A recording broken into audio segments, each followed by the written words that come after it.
Okay, hello everyone. My name is Michael Downey, Library and Information Services Coordinator at the AWRI, and it's my pleasure to welcome you to today's webinar and also to welcome today's presenter, Dr. Cristian Varela. Cristian is a Senior Research Scientist at the Australian Wine Research Institute and has a long history of research experience. It's been a couple of years since Cristian last presented a webinar on strategies for reducing alcohol levels in wine, so we're very fortunate to have him with us again today to provide a timely update. But before I go to Cristian to tell us more about today's topic, just a quick couple of notes on what you can expect from the webinar. The format, as always, is a short PowerPoint-style presentation followed by a Q&A. Now, the session is being recorded and it will be made available to view via the AWRI website. And just finally, for those that are new to webinars, it's important to remember that webinars are interactive and there are a number of ways that you can get involved. To ask a question, please type into the question section of your control panel in the bottom right corner of your screen.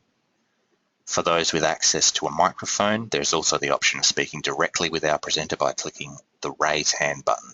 This is located in the top left section of your control panel. If you'd prefer to ask a question via email, please do so at infoservices@awri.com.au. Please feel free to send your questions through at any time, and once we get to the Q&A, I'll get as many questions through to Cristian as possible. And just finally, if you'd like to get involved through Twitter, please use the Twitter handle @_AWRI. Okay, that's enough from me. I'm now going to hand over to Cristian to tell us more about today's topic.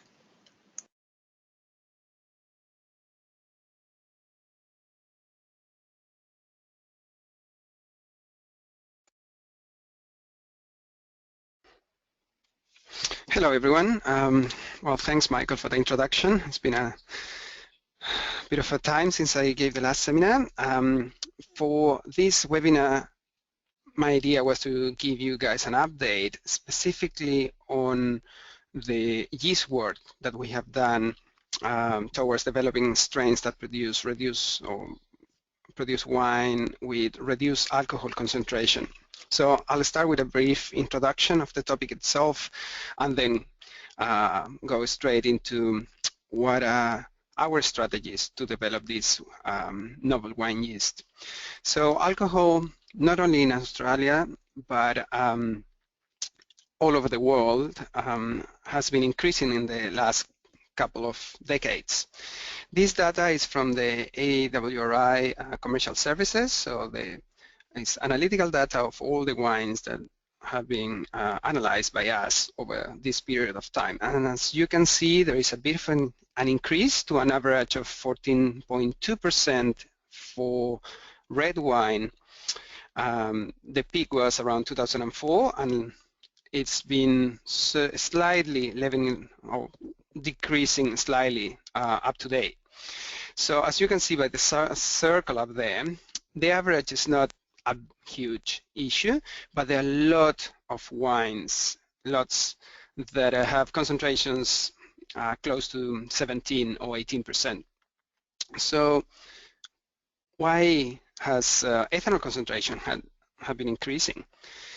So grape maturity enhances ripe fruit flavors and color intensity of aroma as well. At the same time, decreases the green and vegetal flavors related to unripe characters that as consumers we don't tend to like that much. So by delaying harvesting date, looking for color and flavor intensity, decreasing vegetal flavors, this delay also is related to a higher sugar content, and high sugar content always will deliver a higher alcohol concentration in wine. So if we are concerned, or if we're getting a lot of intensity in aroma and flavor, why we want to reduce alcohol concentration? Well, there are 4 reasons for that, 4 main reasons. So sometimes alcohol concentration is a bit too much, so it's not in balance with the rest of the wine, and we can feel a burning sensation in the mouth, and alcohol concentration or excessive alcohol concentration can also mask wine aroma and flavor. Another reason is from the economical point of view. In some countries, wine is taxed according to alcohol concentration, so the higher the alcohol content, the higher the tax. There is also two sides of wine consumption. So the bright side, the wine and society, and the dark side of alcohol abuse. So there is a big push by the World Health Organization on the responsible consumption of alcohol, and actually trying to involve wine producers to offer wine with reduced ethanol concentration as a matter of dealing with this issue. From the technical point of view, as I mentioned before, a wine containing high alcohol concentration is derived from a mast containing high amount of sugar. And this high amount of sugar can trigger problems during fermentation and causing generating sluggish or stack fermentation, and of course generating economic losses for producers. So how can we reduce alcohol concentration? There are a couple of ways that we can summarize, as you can see there: viticultural practices, for example, including removing or reducing leaf area, early harvest, for example. There are a couple of other techniques like irrigation, for example, but there is not a lot of evidence that irrigation just before harvest will have any effect on ethanol concentration. There are also winemaking practices, blending, for example, fermentation practices as the choice of wine yeast, and that's what I'm going to cover in this presentation. We have done a couple of studies looking at early harvest and what is the impact not only on ethanol concentration and flavor, but also on the consumer side and what consumers think about harvesting earlier and all those characteristics that are involved with those wines. So I won't be covering that here. And of course, the last bit, and probably the most commonly used by industry, removal of alcohol after fermentation using reverse osmosis or vacuum distillation, for example. And that's been very, very widely used by industry because it's easier. And ethanol concentration can be manipulated very easily and precisely. So just to go into the topic itself, what is the variation out there when we look at all the commercial wine yeast available for winemakers? A couple of years ago, Palacios and collaborators published a study looking at the ethanol production of close to, I think, 50 or more strains, commercial strains from different producers, which are indicated by the different colors in this plot. As you can see, ethanol concentration doesn't change a lot by looking at all these different wine strains. So we confirmed this later on with less strains, but the message is if you have the same juice and you use any of the commercial strains available at the moment, you'll get more or less the same ethanol concentration. So the idea of generating or how can we obtain a strain that produces less alcohol has to start with introducing some variation, producing some changes in order to get a change in yeast metabolism that will produce less alcohol. So what have we been looking at the AWRI? There are a couple of different approaches.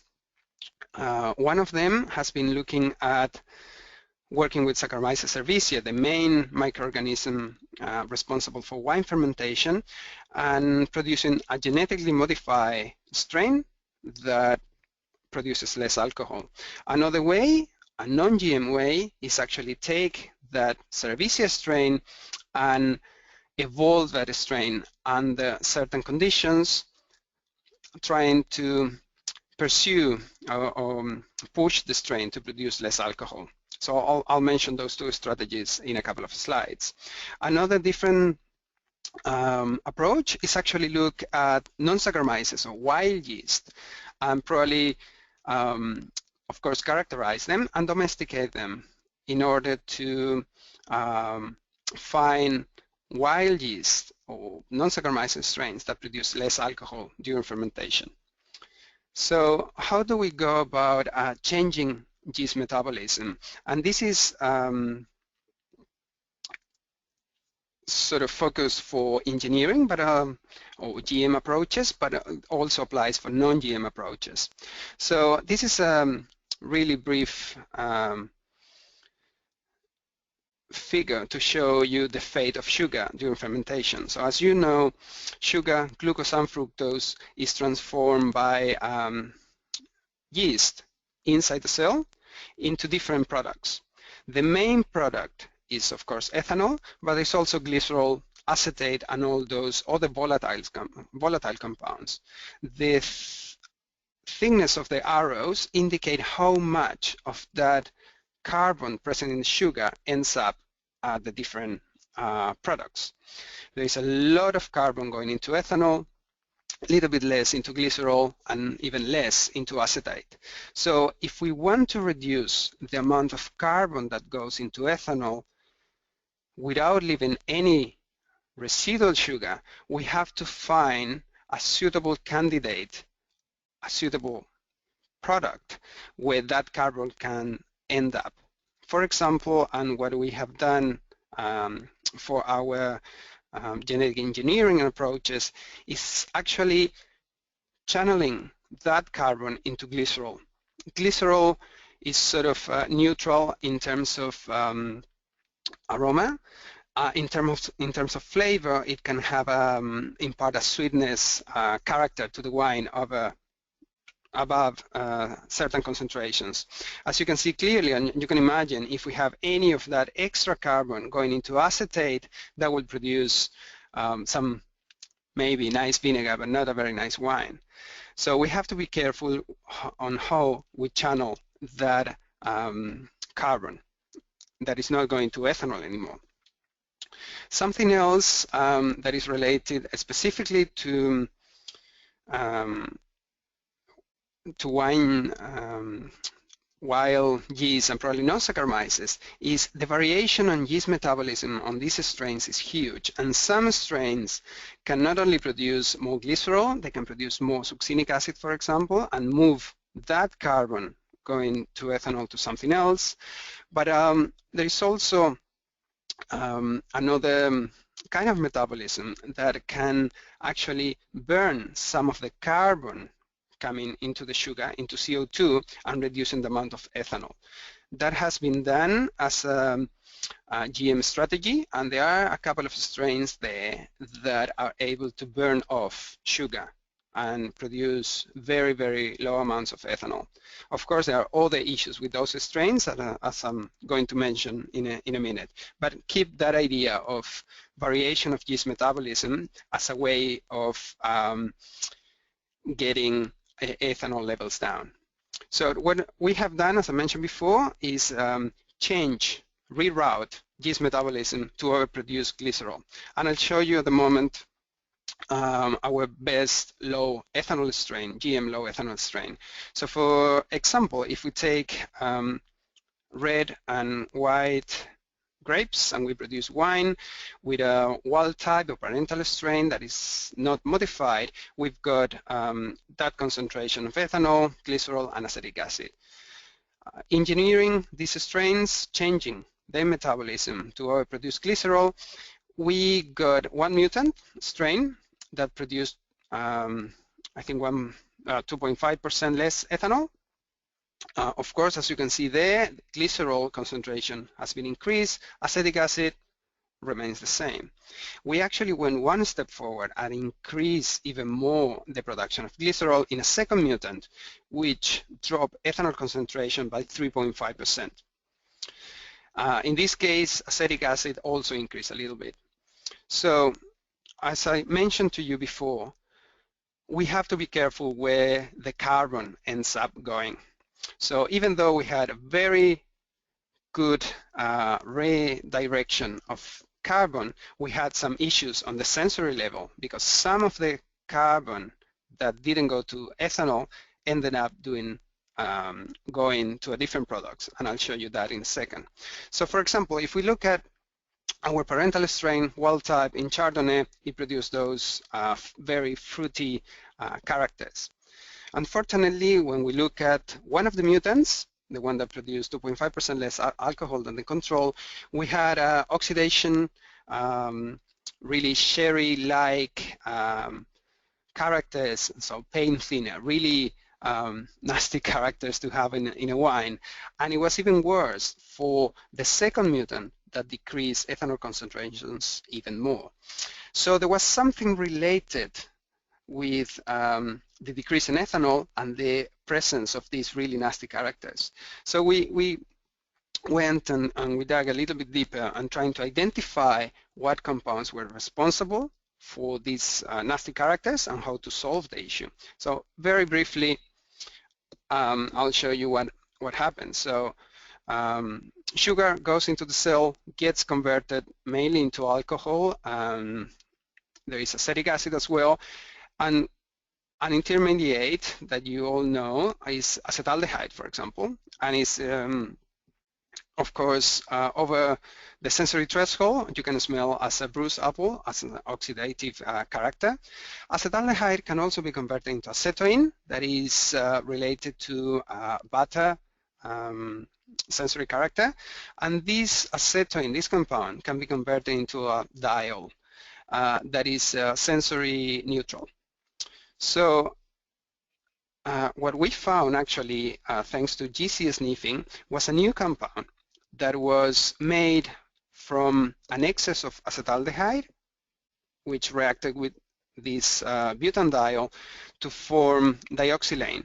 Now, this compound it has been identified and is present in some beers, and it's got a very low threshold, sensory threshold, above which it smells as a paint thinner, a very oxidative character. This compound is formed by a chemical reaction. So if you add acetaldehyde and butanediol into a glass, you will form this compound and have that smell. So there was no direct yeast metabolism involved with this. So one way to get rid of this character is, of course, if we cannot block its formation, we can probably block the formation of the precursors, and that's what we have done. So, for example, we've got here the concentration of acetaldehyde. In the first column is the parental strain, the non-GM, non-modified. This is our mutant strain, produces quite a lot. And this is the new modified strain that produces a lot less acetaldehyde. This also, of course, is going to affect the production of acetoin, since we are targeting this step. Butanediol is not being formed, so acetoin accumulates a bit more in our modified mutant. Butanediol reduces a lot, but what we were most interested in was we observed a huge reduction in this dioxylane, in this improved mutant. Now, this concentration is still just above the sensory threshold. So wines that we have made with this new strain, they still present those oxidative characters. At the moment, we are looking at alternative strategies to get rid of that compound completely and have a wine that has less alcohol and doesn't have these nasty oxidative characters. Why have we done this? And I'll explain this in a moment. Being a GM strain, of course, it cannot be used by the wine industry, but the knowledge that we have generated during this, looking at this approach, will help us in the next step. So, as I mentioned before, we also look at non-GM ways of producing lower alcohol strains. These non-GM ways involve adaptive evolution, mutagenesis as the main strategies. So here I'm showing you a couple of strains. So this is the parental strain. It's a non-modified yeast strain that is used for in some commercial wineries, and we developed 4 at least low ethanol strains, and these strains produce in average around 2% less alcohol than the parental strain under the same conditions. This was done using a Chardonnay mast, anaerobic conditions at 22 degrees. So some of these strains have or produce Chardonnay wine with similar sensory attributes than the GM strains. So if I remember correctly, the low ethanol mutant 2 produce those oxidative characters that we observed and we found on the GM strains. Now, with the knowledge from the GM approach, we know exactly what we need to target in a non-GM way to reduce these characters in these non-GM strains. So we're using that information in order to develop non-GM strains that industry could use and have no issues with consumer awareness of GM technology, for example. So we're still working on the production or the generation of these Cerevisiae low ethanol strains, and we need to continue characterizing them. As I mentioned before, the last strategy that we have developed is actually looking or screening the non-Saccharomyces, the wild yeast strains present normally during winemaking. So as you might know, a fermentation that it hasn't been inoculated with Cerevisiae strain will have a mix of strains, and these strains will actually follow a sequence. Some strains will be present at the beginning, some will die off, and other strains will come up later during ferment, and nearly 100% of the ferments end up with native Saccharomyces cerevisiae strains dominating the fermentation. So what we have done was actually look at 50 different non-Saccharomyces strains, and you can see some of the names there. And we look at a strategy called sequential inoculation, and I'll go over that in a minute. And we look at both anaerobic conditions. Normally, during winemaking, the fermentation will go anaerobic pretty quickly, but we also look at aerobic conditions of providing air or oxygen during fermentation, or at least during the first stages of fermentation. Why was that? As I mentioned before, the non-Saccharomyces species, they present a huge variation of yeast metabolism, and some of those new or novel pathways can actually use the oxygen to burn off some sugar.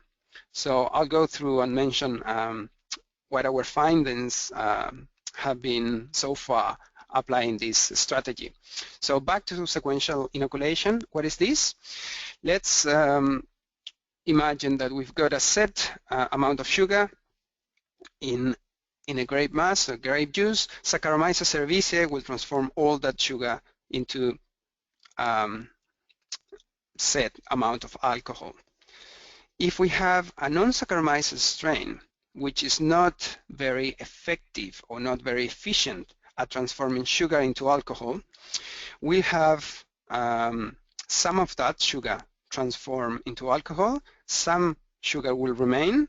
Non-Saccharomyces species are usually not fast fermenters. They cannot cope with high ethanol concentrations, so it's very, very rare that they will finish fermentation or consume all sugar. So that's where the idea of sequential inoculation comes.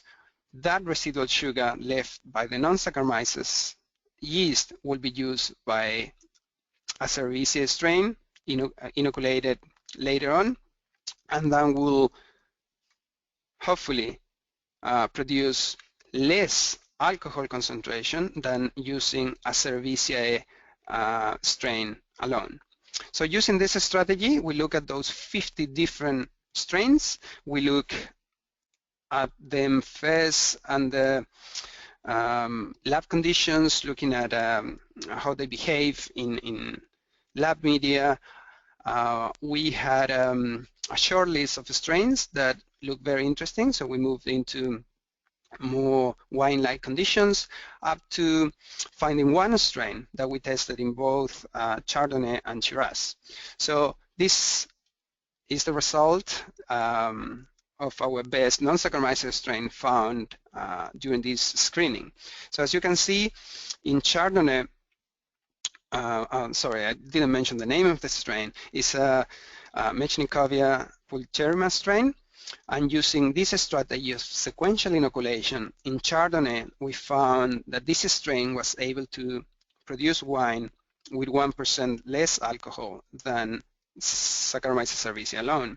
In Shiraz, however, the drop was even higher, around 1.6%. So that difference between Chardonnay and Shiraz got us thinking and trying to understand why it would be that different between Chardonnay and Shiraz.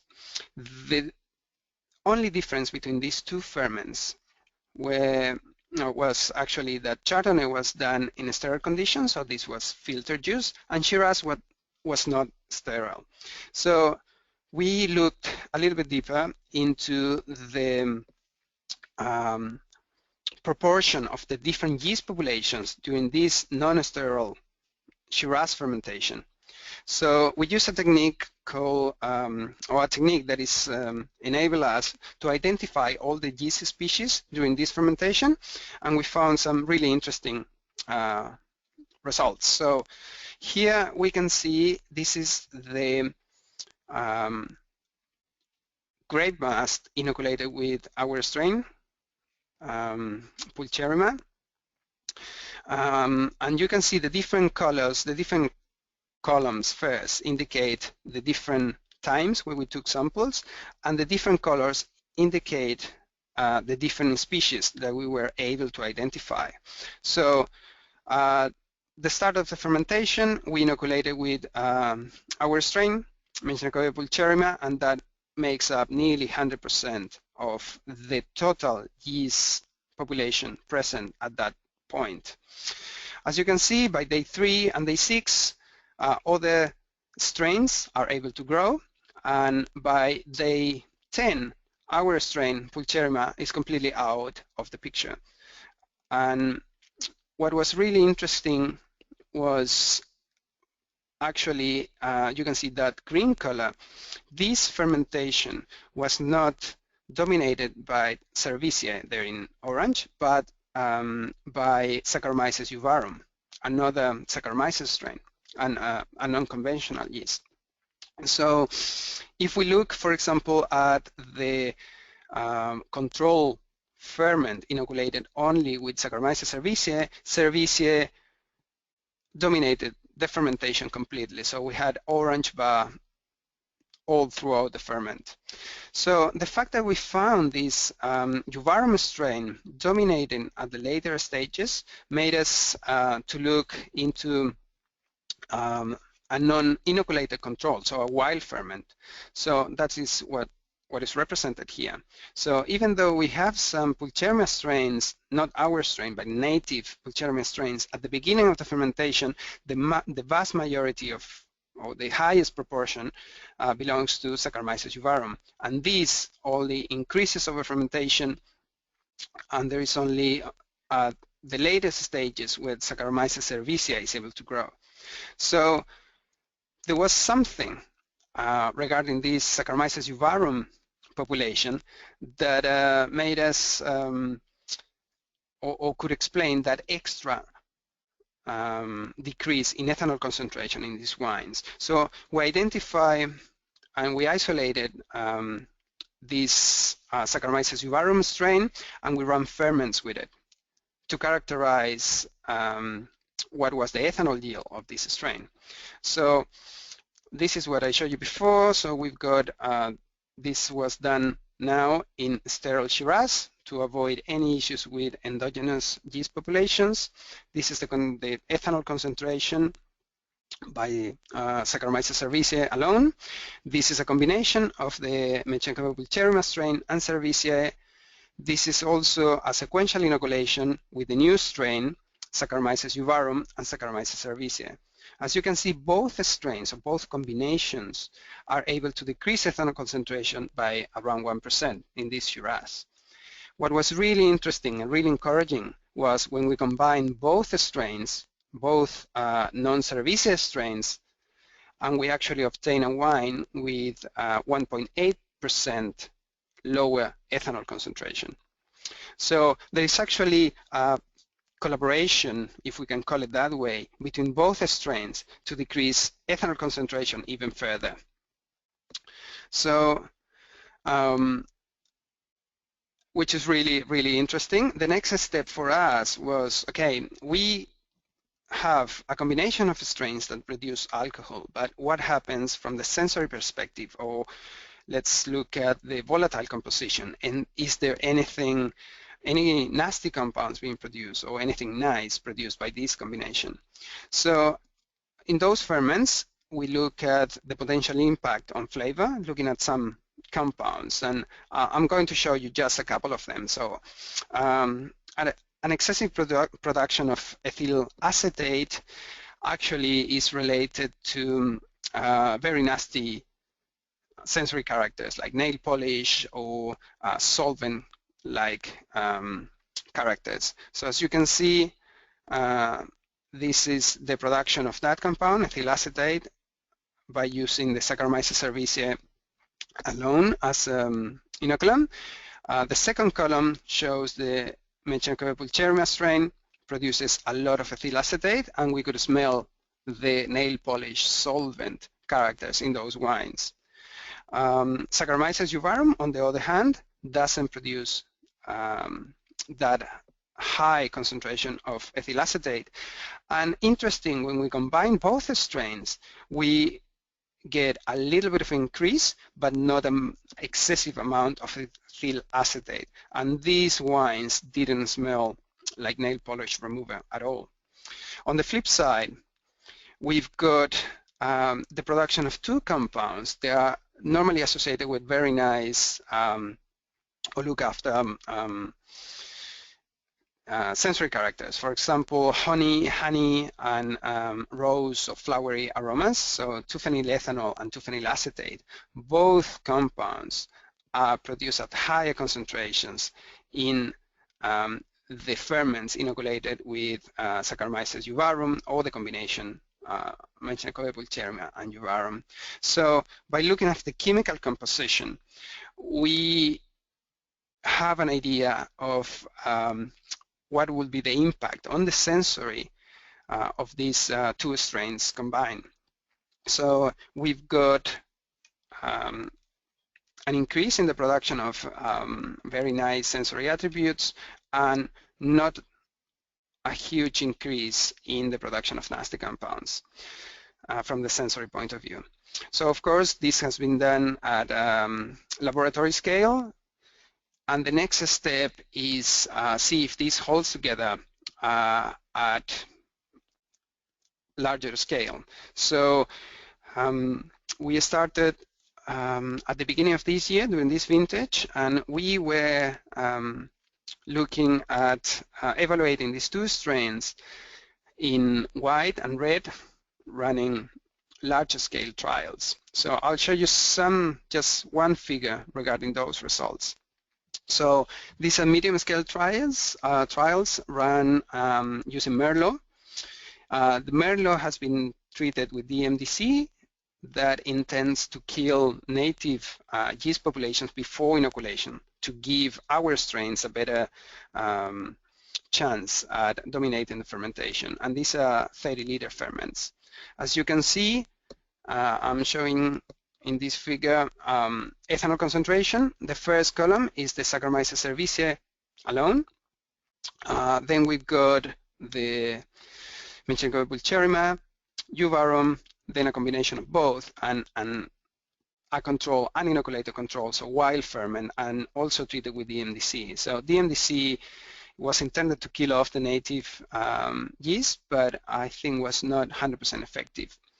Nevertheless, we can observe a 1% decrease in ethanol for pulcherrima, the combination, and also a little bit higher for the uninoculated ferment. But we got a 1.7% decrease in ethanol for the use of euvarum and cerevisiae. We are also looking at the flavor, the composition, the flavor, the volatile compounds, and I can tell you that there is nothing or no compounds related to negative sensory attributes at higher concentrations on these three ferments. There are a couple of nasty compounds being produced by the uninoculated ferments, so specifically low molecular weight sulfur compounds that are related to reduced characters or rotten eggs, for example.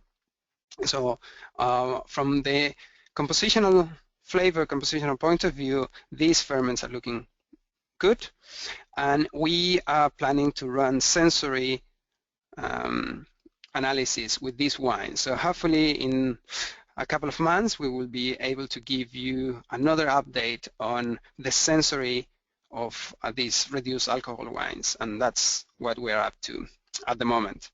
So finally, let me come back again to this oxidative metabolism present in some non-Saccharomyces strains. As I mentioned before, there's a huge variation of metabolism in non-Saccharomyces strains, and we look at how many of those 50 that we end up testing will be able to reduce ethanol concentration when provided with oxygen. So if we look at the figure, we've got Saccharomyces cerevisiae strain in anaerobic conditions. These are the usual conditions during winemaking. We also included a Saccharomyces cerevisiae control with aeration. This aeration was a little bit of air going through the ferment during the first half of the fermentation. And then we've got 3 strains, the best strains of those 50, that were able to reduce alcohol concentration when provided with oxygen in what we call chemically defined grape juice media, which is a media that contains all the components present in wine, in grape juice. So our best strains, it's Achenkia orientalis and Saccharomyces bailii. They were able to reduce ethanol concentration by 2% compared with the anaerobic control. From the volatile composition, there was nothing really nasty from the sensory perspective produced by these 2 strains. And the next step, of course, is test these strains under these conditions using grape must, and then looking, of course, at the sensory aspects and how these strains impact on the final flavor of those wines, and if the aeration has also an effect in the final flavor of those wines. So just to give you a summary, we have used all the knowledge and our results for the developing the genetically modified low alcohol yeast for the development of non-GM strains, and we hope in the near future to have some Saccharomyces cerevisiae strains able to reduce ethanol concentration. We have found that non-Saccharomyces strains showed a lot of potential for alcohol reduction using both anaerobic and aerobic conditions, and we hope to find more details about the aerobic metabolism of those strains. Finally, the mixed fermentations of Metschnikowia pulcherrima and Saccharomyces euvarum were able to reduce ethanol concentration and at the same time show promising volatile composition.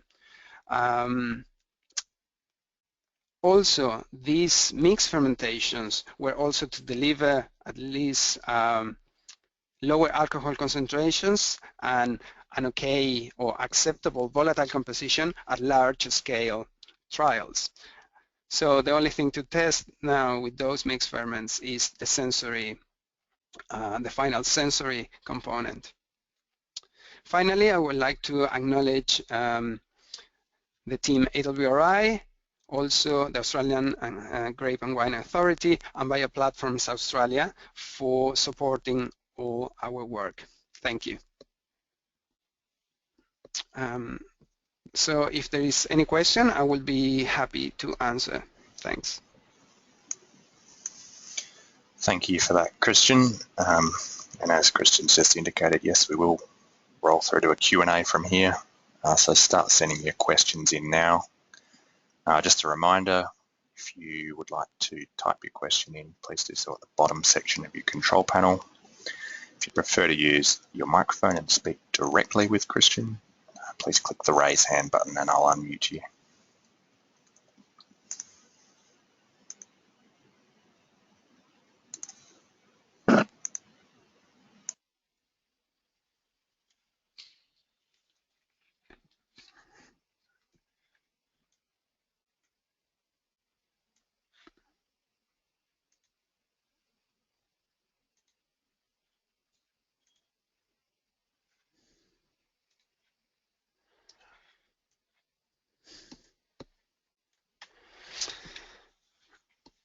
Okay, we've got a question. I'm going to read the question first so you all know what is being asked. So when you scale up the mixed fermentations further, hundreds of liters, how do you plan to control for the background natural yeast in the juice? Do you think you can? How do you think this will affect your results? Okay, so that comes from Sarah. The first idea, and that's why we try to control the native population of yeast, is just to give our strains the best possible environment to evaluate if they were able to decrease ethanol concentration. So as you guys might know, non-Saccharomyces strains are not very robust. They are probably slower under certain conditions, and they cannot outcompete Saccharomyces cerevisiae. They might be some other non-Saccharomyces strains able to grow even faster than our two strains. So for that reason, we tried first to control the native populations. The best way of doing that is actually run ferments completely sterile. That's okay at lab scale, but not larger scale. So DMDC was is actually used in certain food production areas, and we wanted to give that a try. Obviously, as I show you in that figure, where you could see the endogenous or the non-inoculated ferment went through fermentation pretty easily, DMDC was not effective.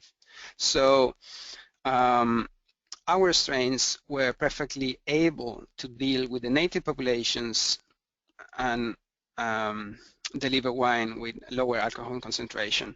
There might be, when we scale up even to bigger scale, there might be conditions where our strains are not able to outcompete native strains.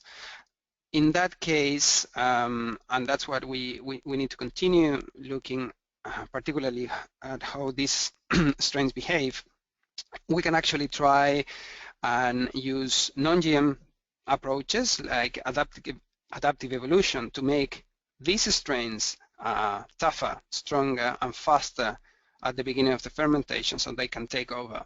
Another way of dealing with a slower metabolism or slower growth is increase the inoculation rate, of course, and impose a huge population of the non-Saccharomyces strains we want from the very beginning.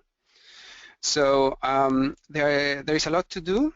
We still have to look at how these strains behave in non-sterile grape juice. If, of course, they cannot grow will have no change in ethanol concentration compared to a Cerevisiae strain. So it's something that we need to look at. The fact that the MDC didn't work or didn't seem to work that much is encouraging enough to believe that our strains will be able to cope with the endogenous population and deliver the goods.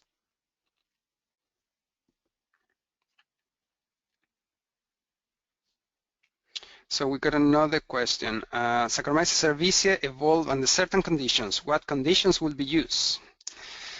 All right, so this is something that we haven't published yet, that we haven't put out there at all. So we tried different conditions. So for example, if we look at the strategy that we use for the GM approach, we actually increase glycerol concentration in a way to take carbon away from ethanol production and take it to glycerol. So in a non-GM way, we can use conditions that have the same effect. For example, osmotic stress, increasing the osmolality of the media, has the same effect. So these strains, when exposed to high osmolality or increased osmotic pressure, they will overproduce glycerol as a way of protecting themselves from those environmental conditions. So if, and this has been done by a group in France, if you grow yeast over hundreds of generations in a media that has high osmolality or high osmotic pressure, you will obtain strains able to produce more glycerol than the parental strain. And by producing more glycerol, they will also produce less alcohol. So there is, I think the INRA in France has produced a strain able to reduce alcohol concentration by around 1.5 or 2% using this strategy. Their work, however, didn't report on sensory or flavor composition or chemical composition of volatiles for wines produced for that particular strain. So that's one condition that you could use. You can also use other conditions like sulfur dioxide and acetic conditions also increases the production of glycerol. So that's another way of using adaptive evolution in order to increase glycerol and reduce alcohol. There are other conditions that might increase the production of succinic acid, for example, or malic acid or citric acid as a way of getting carbon away from ethanol production. So there are a few conditions that can be used. And we have tested a couple of those, and those are the strains that we have obtained so far. Thanks for your question there, Brittany. Andrew, you've also got a question. I'm just going to unmute your microphone now.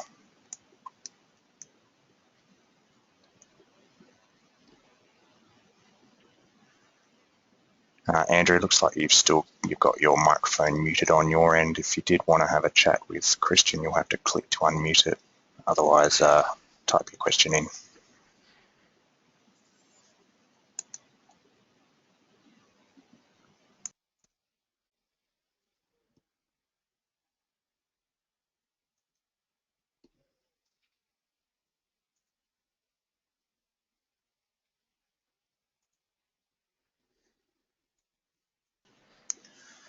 Looks like that's it for today, Cristian. Okay. Okay. Yeah. Oh, sorry, looks like we've got Andrew on the line. Can you hear me? Go ahead, Andrew. Sorry, mate. Okay, my question was this. A few years ago, I used a non-Saccharomyces yeast. It was a pickier one from Chris Hansen, and the problem with it was that it came as a frozen lump of yeast, and it was very difficult to handle and that sort of thing. So further down the track with these two non-Cerevisiae yeasts that you've been talking about, if they became commercial, they'd likely to be available as just the normal dried type of yeast you get in your normal 500-gram packet? Hi, Andrea. Thanks for the question. That's something that we need to evaluate. Normally, during the production of dry yeast, yeasts go through a drying process that can affect how viable they are, and that's something that we need to address or we need to study in our strains. Obviously, the best way will be to deliver those strains to you guys as dry packages. If our strains are not able to cope with those conditions, we'll have to probably deliver them as a frozen package, maybe, or find ways of making them more tolerant to drying conditions so they can actually be dried up and sell as a dry yeast. So that's definitely something that we need to look up down the track to see if we could actually deliver them as you guys would like. Okay, thanks for that. No worries.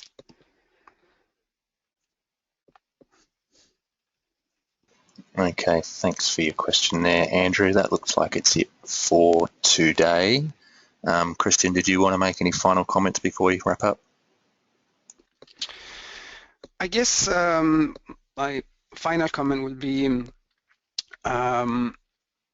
this area has received a lot of attention lately, so there are a lot of other researchers looking at this at the moment, and for what I can see, there are more and more non-Saccharomyces strains coming, not only for ethanol, but some different flavor profiles, so different styles.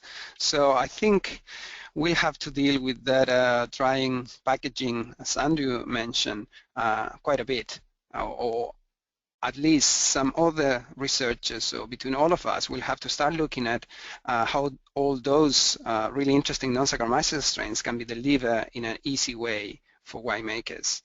So there will be a lot of strains coming into the market, I guess, in the near future. Okay, great. Thanks for your final comment there, Cristian. We will start to wrap up from here.